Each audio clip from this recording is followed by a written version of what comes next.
Before we start, I will explain you a little bit how the turbo presentation works. Everybody who's subscribed, who registered, has 90 seconds to present their project or institution or part of research.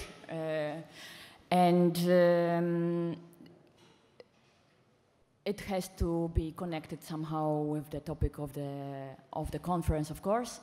At the beginning, we have 4 different presentations, and these are the institutions one can apply for the funds, for the grants.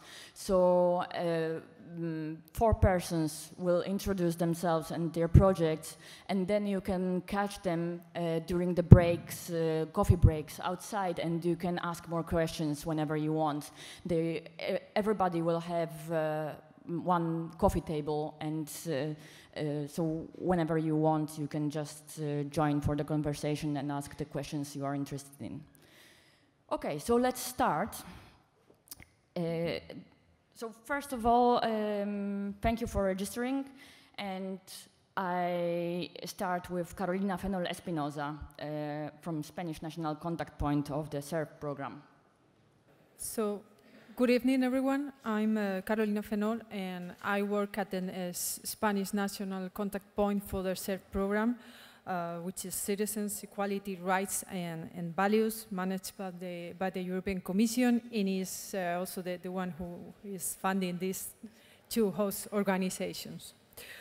So this program has 2 main objectives, which are first, to protect and promote rights and values as enshrined in the EU treaties and the Charter of Fundamental Rights, and also to support and develop open, rights-based, democratic, equal and inclusive societies based on the rule of law through the active participation of the civil society. I must say as well that applicants must be legal entities and in most of the cases be a non-profit organization. This is divided into 4 chapters. The first one is union values, which is well, to protect and promote this, the union values is the chapter with the biggest budget. The second one is on equalities, rights and gender equality, to fight against discrimination and to promote this quality and gender mainstreaming, etc. The third one is citizens engagement and participation, and it has one strand specifically to raise awareness of the European common history. I mean, there is place to fund remembrance projects. There is also space for other projects like town twinning and civil society organization projects. And the fourth one is Daphne, which is to combat all the violence against women and children, etc. So, if you want to know more about our funding opportunities, this is the Funding and Tenders portal. There you can find all the information on the calls, the results, and how to submit your application. That is the web page. And I cannot put next one. It's not working. Can you put next one, please? There were 2 more at the beginning. That one, thank you. So we are a network. There's a network for national contact points. Right now, there is around 18 offices throughout Europe. So we encourage you to get in contact with us. We provide not only information, but also technical advice, technical support to all potential applicants. And I just wanted to say that the service is for free of charge. And last one, please. This is our current network. As I said, we are 18 offices throughout Europe, and you're very welcome to contact us. Thank you. Thank you very much. Thank you very much. Thank Just to anticipate the questions, why those 4 have more time, it's because of, just to explain you what can you ask for during the breaks. So they have 120 seconds. All the rest, please be punctual. Okay, now please Finn Morten Heckert from Histolab Fellowship Grant.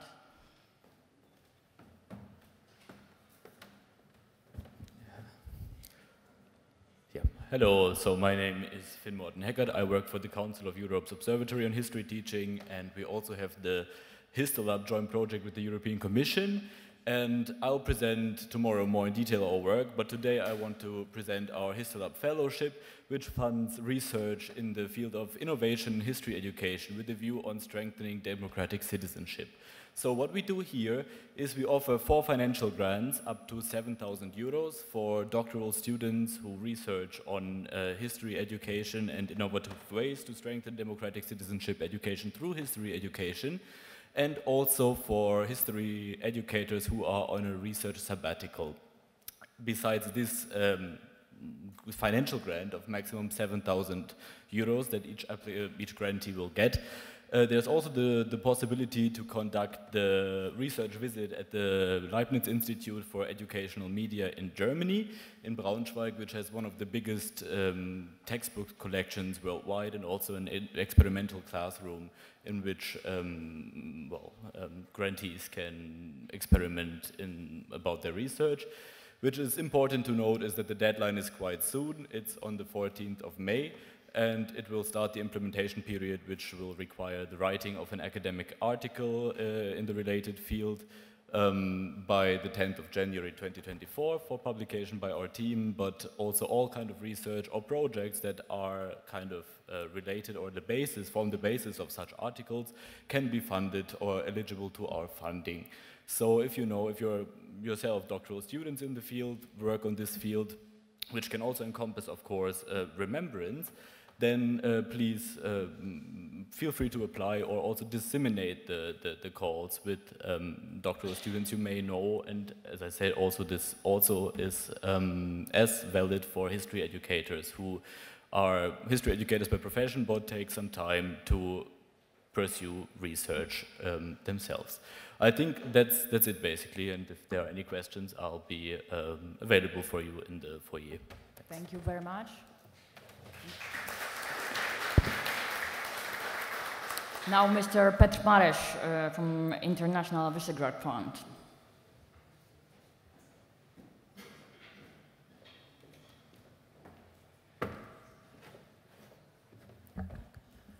Good evening. As you already know, I'm Petr Mareš. I'm Executive Director of the International Visegrad Fund.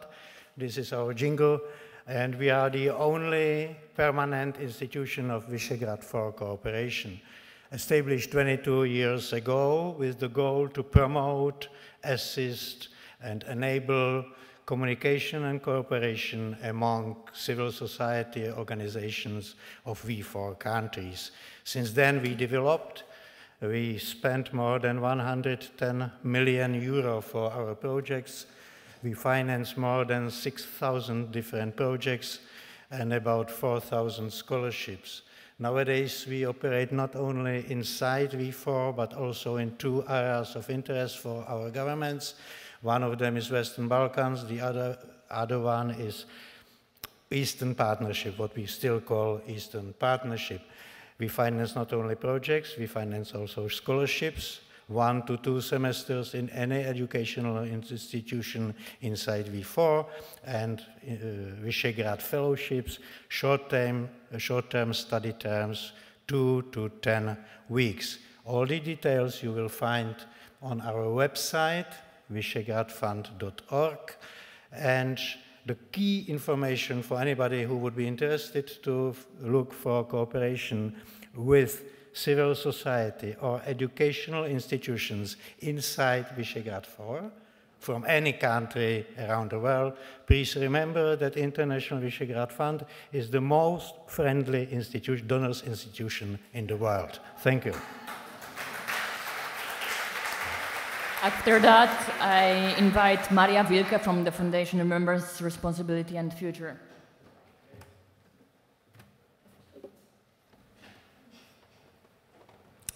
Remembrance means action is a quote by Esther Bejerano, a Holocaust survivor who died in 2021.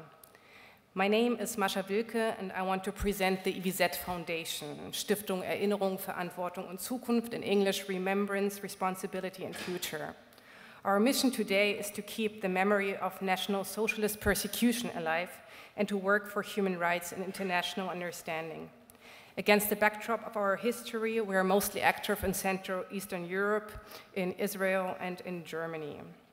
The EWZ was founded in the year 2000 as a joint initiative by the German Bundestag and the German economy to form a compensation program for former forced laborers of National Socialism. There were 1.6 million people who received compensations until the year 2007 from 100 countries.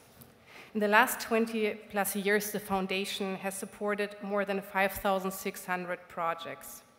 We support projects that provide psychosocial, medical assistance to Holocaust survivors and projects that fight against anti-Semitism and anti-Gypsyism, for example, social media campaigns, or we support legal action. A really important field that we are active in is education and culture of remembrance. So we support different approaches, for example, on the local level, like historical approaches on the local level, transnational projects, youth exchanges, cultural and digital projects, for example, theater, music, exhibitions. Regarding the topic of the symposium, I want to just name two examples of projects that we fund. One is named Who is Walter? That's a Bosnian-German project dealing with the memory of partisan resistance during World War II in Yugoslavia and the memory in the countries of former Yugoslavia.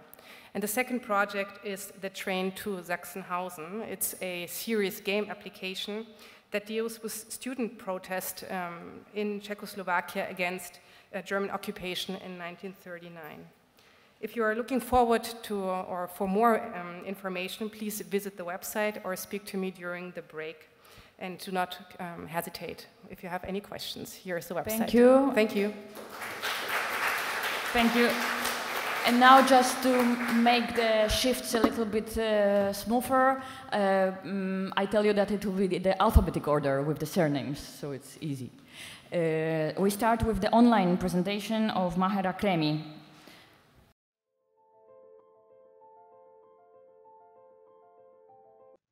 Hello, my name is Maher Akremi. I am the Program Manager for Organizations in Solidarity at Women of Color Advancing Peace, Security, and Conflict Transformation, or WCAPS for short.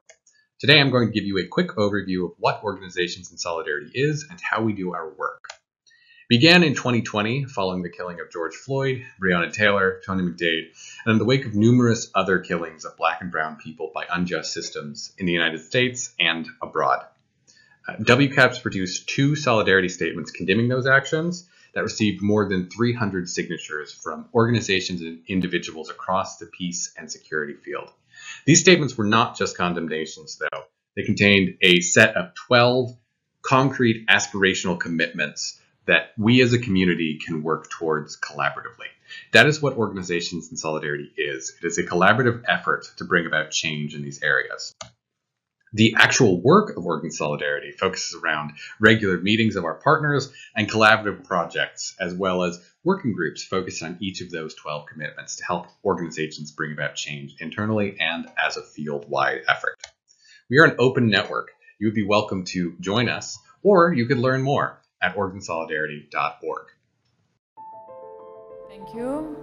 And now I invite Andrea Polonio from University of Turin and University of Florence. You have 90 seconds. Good evening, everybody. My research, I'm a PhD candidate from University of Turin and Florence, and my research project investigates the European Union politics of memory, and specifically the debates, contrasts, and negotiations that take place in the European Parliament around the topic of European historical memory, especially concerning the tragedies of the 20th century and the totalitarian experiences. These discourses, in a sense, constitute a sort of institutionally shared memory to be found in resolutions, official declarations, stances, commemoration, public history initiatives. However, such a memory is inherently processual and in part contentious. In this sense, if we take into account the representative character of the Parliament, then the Parliament itself should also be understood as a forum and collector of political and social representations of European memory emerging and confronting in the context of Europeanization. In this conference, I really hope to explore some research or reflection horizons, collecting hints and ideas that I'm sure will emerge in this context. For example, what space and role can have the memories, not only of the victims of the 20th centuries in general and of their sufferings, but that of their struggles, activism, acts of resistance, opposition, and solidarity. More generally, does the memory of acts of resistance and solidarity have a greater integrative potential than the sole memory of past sufferings and passive victimhood that understood? I wish everybody a good symposium. Thank you very much.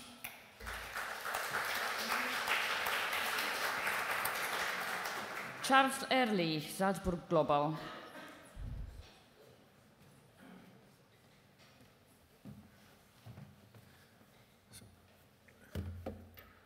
So my name is Charles Ehrlich. I'm Program Director at Salzburg Global Seminar in Austria. We are an independent nonprofit organization founded in 1947 with a mission to challenge current and future leaders to shape a better world.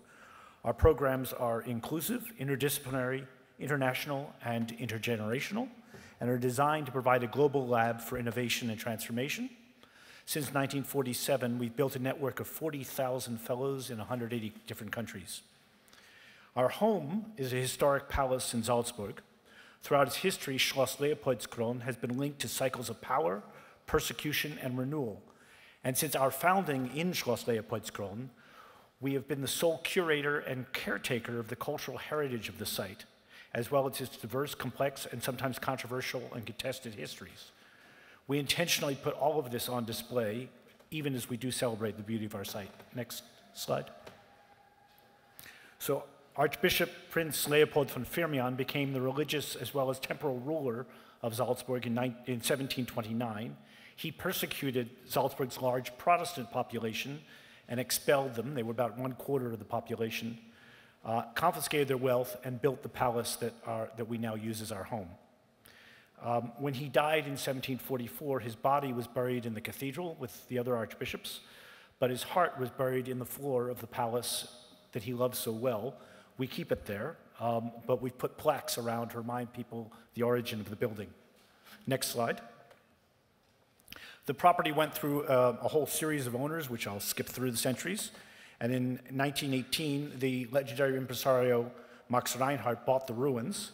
He renovated the property, turned it into a leading cultural center of Europe, and founded the Salzburg Festival there. And we renovated the room that was founded during the pandemic. He was Jewish. It was confiscated by the Nazis in 1938. He died in exile. The Nazis, too, put it to various uses as an SS cultural center and as a home for the local Nazi party boss. And they were planning to make it as a symbol of Aryan superiority as a remake of the whole city of Salzburg. Next slide. Okay, finally, we were founded in 1947. We were thought to be a sort of a Marshall Plan of the mind to rebuild the intellectual design of Europe after the war. And we bring people together now from all over the world to interchange ideas and to have exposure to people who are different from them. So I will just leave it at that. Thank you. Thank you very much. Edgars Engizers from the Ministry of Foreign Affairs of the Republic of Latvia.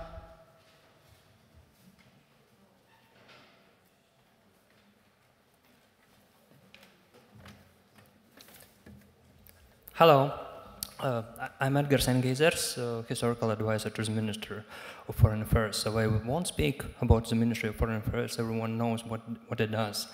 I won't present also the projects, because we are not sharing money, we are sharing knowledge, and that's the things which I'm dedicated to be here. Next slide, please.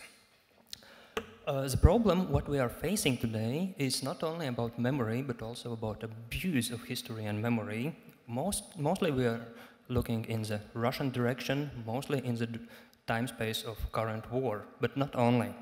The next slide, please. The problem, what we are meeting is that history is a complex issue. Everyone will agree to that, but public demands simple solutions. That is a question which we are facing. Another problem is that memory wars and history wars with Russia are not about past. They are about present and they are about future. So that is a dimension which lacks too often. Next slide, please. There are three cherries or three case studies which I wanted to introduce, where one thing, the question how Russians are using history by picking example where their rebel are shown in the bad light as an enemy, as an inhuman beast. And we have to admit that history is complex and we can find beasts in every nation. Same we can find also on the Soviet side, which have been silenced for decades, criminals, the war criminals in the Red Army. The next slide, please.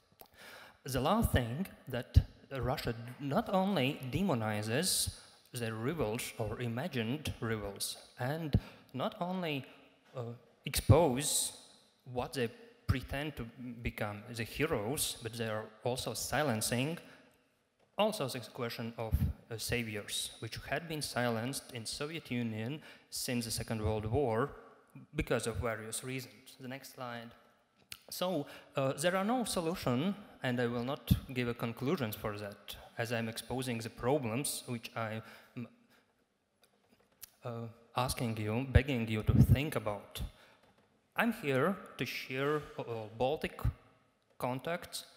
We are working with all memory institutions, not only in Latvia, with all historical research institutions, with all three Baltic states, and as we have observed that in the Western Europe, there is one extremely significant thing, it's the question of cooperation. If you are looking for contacts, if you are looking for knowledge and experience from inside of the Soviet Union's past, here is my contact. Thank you. Thank you very much. Mrs. Ilona Kałdońska, Polish Kosovo.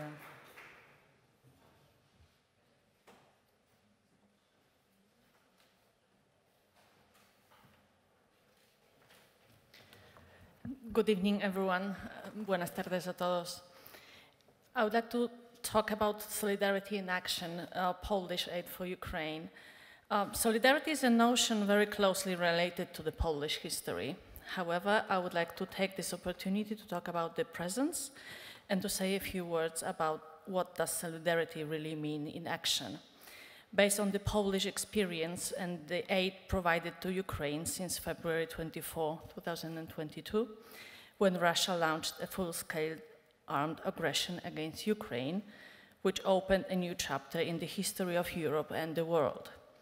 Poland is a leader among EU countries in helping refugees from Ukraine. We are at the forefront of providing aid to Ukraine, both humanitarian as well as other assistance. Is something wrong with the micro? Poland is acting on three fronts. We host and provide support to the biggest community of Ukrainian refugees. We operate as a hub for transferring international humanitarian aid through our border with Ukraine, and we deliver humanitarian aid directly in Ukraine. Presently, Poland is home to more than 3 million Ukrainians. From February 24, 2022, some 11 million people crossed the Ukrainian border to Poland. There are over 1.5 million Ukrainian refugees registered for temporary protection in Poland. More than 40% of refugees are children. In Poland, we did not establish refugees camp. Thanks to swift adoption of legal solutions, nearly 1.5 million Ukrainians were granted the same public services as Polish nationals that include schools, healthcare, social benefits. Our approach implies greater humanity, but also greater costs. Thank you. Muchísimas gracias. Now, Adam Mickiewicz Institute online. Adam Mickiewicz Institute is a national culture institution responsible for promoting Polish culture around the world. It builds partnerships with other institutions abroad, supports the exchange of artists and the production of cultural events that present Polish values. One of them is solidarity. Therefore, after Russia's renewed aggression against Ukraine in 2022, Adam Mickiewicz Institute modified plans and implemented over 10 projects taking into account Ukraine. In addition to the residency of Ukrainian artists and other projects, Adam Mickiewicz Institute prepared an exhibition, An Acceptable Assassination. In the center of Berlin, on Alexanderplatz and in the vicinity of it, we showed on 19 billboards the works of Polish-Ukrainian duets, which were an artistic, often also political commentary about the ongoing war in Ukraine. The exhibition asked questions about the future of Europe after the Russian invasion, making the viewers aware that the war does not concern only Ukraine, but all Europeans. An Acceptable Assassination is not only an artistic statement, but also a document of a specific time in the history of 21st century Europe, a time marked by Russian aggression. When Western aid and attention in this more than a year-long war seems to be waning, we stand in solidarity against it. Not with tanks, but with cooperation in the field of culture. Also this year, Adam Mickiewicz Institute has planned a number of activities addressing the theme of solidarity with Ukraine. And now, Przemysław Łukasik, Institute of Journalism and International Relations, Pedagogical University of Krakow.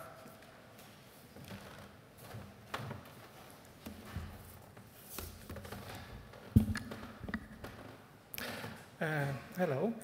The problem of the influence of history on contemporary international politics is a demanding field of research.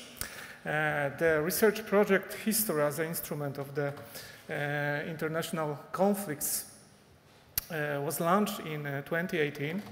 The international team of researchers participating in this project represents 16 countries. The aim of the project is an analysis of historical phenomena regarding history itself being treated as a subject or an instrument of contemporary historical disputes and conflicts between nations and states. The result of the project will be presented within a multi-volume edition. The project so far has resulted in 2 international conferences and 2 publications.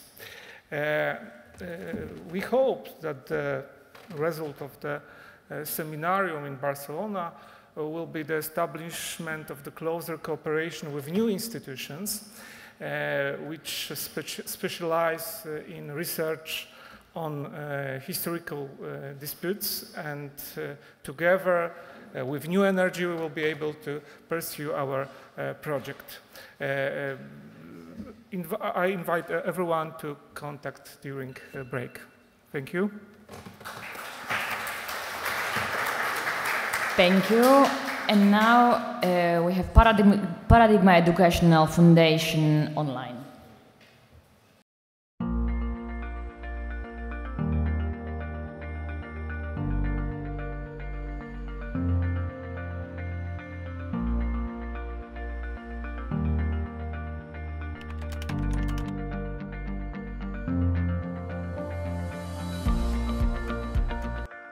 Paradigma was founded with a mission to build the future of history education. No means work for all the variety of aims. Paradigma takes a differentiated approach. It develops graphic histories, gamified archival source cards, teacher guidebooks, multimedia learning packs. This presentation started with one of the resources that we created and will be followed by a graphic novel we currently develop. At Paradigma, we believe that ethical considerations in history education require us to remember and acknowledge the suffering and sacrifices of victims of wars and totalitarian regimes. However, women's stories are often overlooked in historical narratives. Today we pay tribute to Louisa Slanian, a very brave French-Armenian woman, writer, anti-fascist activist who joined the French resistance despite being diagnosed with cancer. As part of our efforts to promote a more inclusive and diverse understanding of history, we are currently working on a graphic novel that explores the experiences of women living under oppressive regimes. Okay, thank you. And now we invite Chiara Nencioni from Pisa University.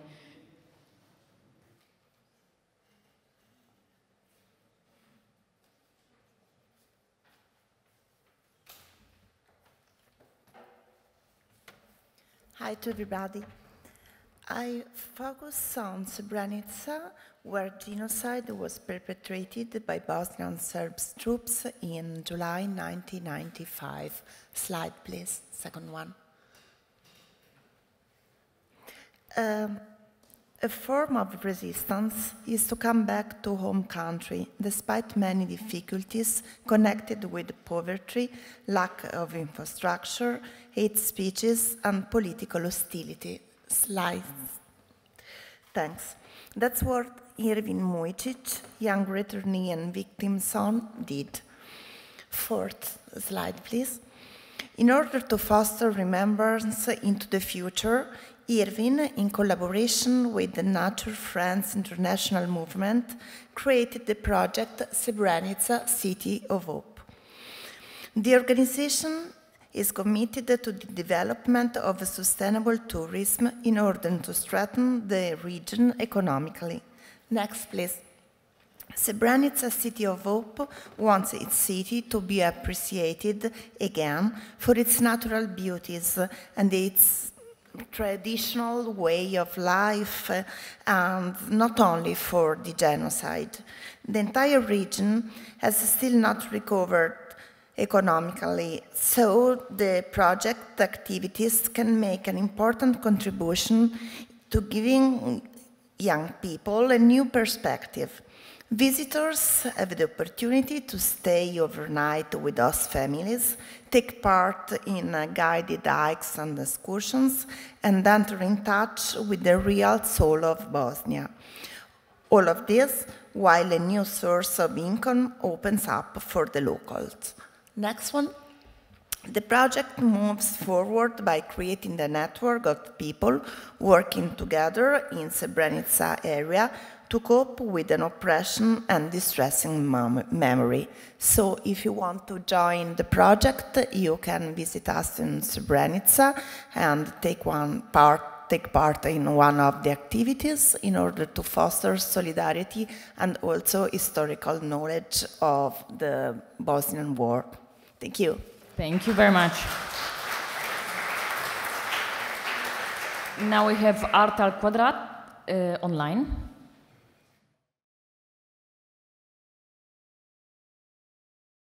Yo recuerdo, siendo pequeño, y mi hermano también, que en algún momento, paseando por las calles principales de Barruelo, de pronto nos agarraba muy fuerte de la mano y cruzaba la carretera y nos decía: vamos a cambiar de acera, que por ahí vienen mis peluqueras. No quiero respirar el aire que respiran. Su marido era republicano, Barruelo fue frente de guerra durante varios meses, él huyó, como muchos otros hombres, de la mina, huyó a la zona republicana, a la zona de Reynosa, y mi abuela Emiliana se quedó con toda la prole, con ocho hijos. Ante la imposibilidad de tener recursos para vivir, decidió huir, y junto con otro grupo de mujeres y un grupo muy numeroso de niños, pasaron al bando republicano en la clandestinidad. Ella, con tantos niños, no pudo seguir huyendo y regresó al pueblo. Cuando regresó al pueblo fue represaliada, fue de manera muy ignominiosa, fue brutalmente tratada, fue insultada, por supuesto la raparon, la pasearon por el pueblo, fue escupida, y no sé si las cosas llegaron a más porque a los niños estas cosas no nos las contaron. Thank you. And now Jadwiga Rodowicz-Czechowska from Józef Piłsudski Museum in Sulejówek.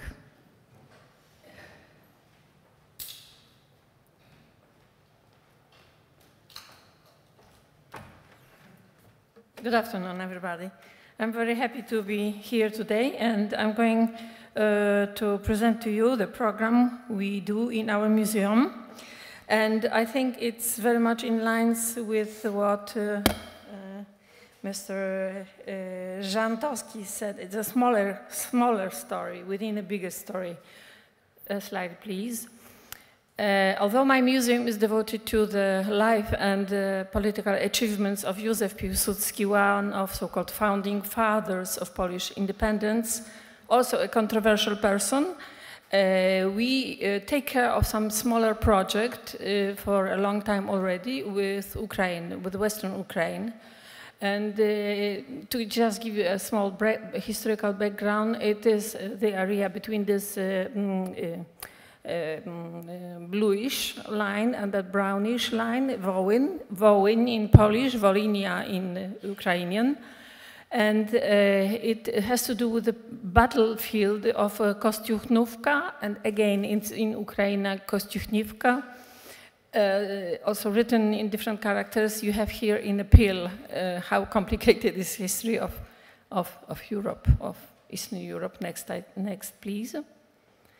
Yeah, and this was one of battles that, although it was lost by Polish troops led by Józef Piłsudski in 1916, it held Russian progress towards the east for a long time, and it allowed the forces to regroup, and they stopped. But casualties were really many, and therefore many graves remained. Next, please. After Polish borders were moved in Europe westwards, and that part of Poland was given to Soviet Union, many graves of Polish soldiers just remained completely desolate, and they were not even identified as such. And so the initiative came from a private person, a history teacher in Łódź, in the city of Łódź, and who visited that place. And then in talking with Polish inhabitants and also Ukrainian ones, he was given like a hint to do something about it. And after political changes in the 90s, these activities were possible. After the collapse of the Soviet Union and establishment of Ukraine. And so the Polish Scouts and Guides organization, harcerstwo, in Łódź started cooperating with communities in over Kościuchnówka. Next, please. Please head to the end. Oh, it's already, yes. So please, over. 1, 2, 3. These mostly, please, go ahead with my slides. Next one, please, and next one, please. Mostly renovating graveyards and also identifying them. Next one, also two more sad work, exhumation of human remains. Next one, please, in order to give them a proper burial. Next one, please. We also, these scouts take care also of Ukrainian graves located in Poland. Next one, please. Please. Yes, and the last one, we have also, next please. Yes, the center in Kościuchnówka, established in 2010, that serves as a center for dialogue, summer camps, lots of other activities. And if you are interested in, I'm open to your questions. Thank you very much. Sorry. Now, Professor Wojciech Śleszyński, the Sibier Memorial Museum. Please, 90 seconds. Thank you. The Siberia Memorial Museum is the largest and the most modern museum in the eastern Poland. It was opened to the public in Białystok on the 17th of September 2021, on the 82nd anniversary of the Soviet invasion of Poland. The Siberia Memorial Museum is located in a real memorial place. From this place, during the Second World War, residents of the Białystok region were deported to Siberia, both Polish and other nationalities. The next slide, please. The mission of the Siberia Memorial Museum is based on the brief death memory of the foundation of identity. We decided to keep the memory of Siberia for next generation. Please, the next slide. And the last one. In September 2022, we inaugurated the cooperation network of the Central European Museum, Common Remembrance. We want to share knowledge about the past in a broad international context and a modern way. Si ustedes tienen algunas preguntas, nosotros podemos responder porque entre nuestro museo y Museo de América del Sur tenemos... There is a strong cooperation between our museum and museums in South America. We want to compare and benchmark our experience in this part of the world with right-wing dictatorships in Latin America. Thank you. And now we have Johanna Vollmeier online from Memory Studies Association. My name is Johanna Vollmeier and I'm a member of the Executive Committee of the Memory Studies Association, where I'm responsible for the MSA Fellowship Memory Scholars at Risk. The MSA offers funds for fellowships of €4,000 each to support memory scholars at risk. The perilous situation can be caused by discrimination due to gender, religion, racism, persecution as a result of the conducted research, due to wars, etc. The MSA is looking for institutions across the world that would like to provide a place of academic refuge, and the MSA is currently able to offer up to 6 fellowships a year, thanks to a generous fund of the Gerda Henkel Foundation. What do you need to know to apply? The general rules of the applications are the following. The host institution names an MSA Fellow. It facilitates the integration of the MSA Fellow into the local academic community and delegates a senior or mid-career scholar to work with the MSA Fellow as a liaison. The 2 scholars are encouraged to co-write an article or co-produce any different kind of output together. The host institution should provide affiliation, a working place, and help in visa, health insurance, and other formal arrangements. The length of the fellowship is a minimum of 2 months, although the MSA encourages longer stays. Applications should contain the following: a description of the perilous situation of the proposed fellow and of the memory-related project to be carried out by the fellow, information on the support provided by the hosting institution, and short bios of the memory scholar in peril and the liaison scholar. To help scholars at peril, we encourage the liaison scholar to fill out the application. But potential fellows can also write directly to msafellowship@gmail.com. For further information, please visit our website, memorystudiesassociation.org. Thank you. And now we have last two representations. The first, Irakli Kvadagiani.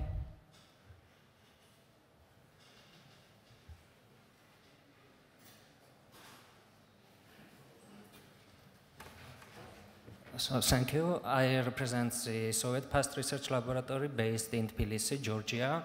And speaking about the resistance and the solidarity mostly relates 1920s, 1930s in Georgia, as it's a time of the mass classic resistance movement and the solidarity network. And our organization developed the web page which shows the history of the leaders of the resistance movement in 1920s, as they were mostly elected MPs in 1990 of the Free Democratic Georgia. Majority of them fell victim of the Soviet repressions, including the 5 women who led the underground network of the Political Red Cross Society, which was an organization helping political prisoners. And because of it, tens and hundreds of the women were persecuted. And also, we are advocating for the saving and the memorization of the place. It's a former Cheka house in Tbilisi, in center of the city, which is just the usual living block. And we want to transform it like a museum of the terror, which is impossible, unfortunately, now. And we created 3-dimension copy of it, and they placed the collection of the oral histories of the victims from 1921 until the end of the 1980s, and it's like an open and free source for everyone, students, teachers, interested people around. And now we are working to aggregate the idea how to commemorate 100 years of the 1924 mass uprising against the Soviet Russia's occupation rule in Georgia. And yeah, it's a main shape which relates the today's conference, solidarity and the resistance. Thank you. Thank you very much. And last but not least, Istvan Deak and Marina Constantinou. Please.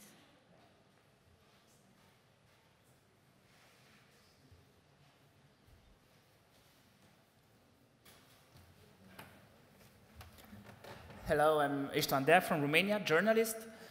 Together with my colleague Marina, we started 2016 a research on defecting to the West via Romania during communism. And with the kind support of the Robert Bosch Stiftung and the Friedrich Ebert Stiftung later, we extended our research to East Germans defecting to Romania during 1968 to 1989. And also with members of the German minority from Romania defecting to the West and killings at the Romanian border. 2021, with the kind support of the US State Department through the Meridian International Center, Washington, D.C., we managed to launch this website, including all our articles in Romanian, German, and English. And Marina. So it's a collection of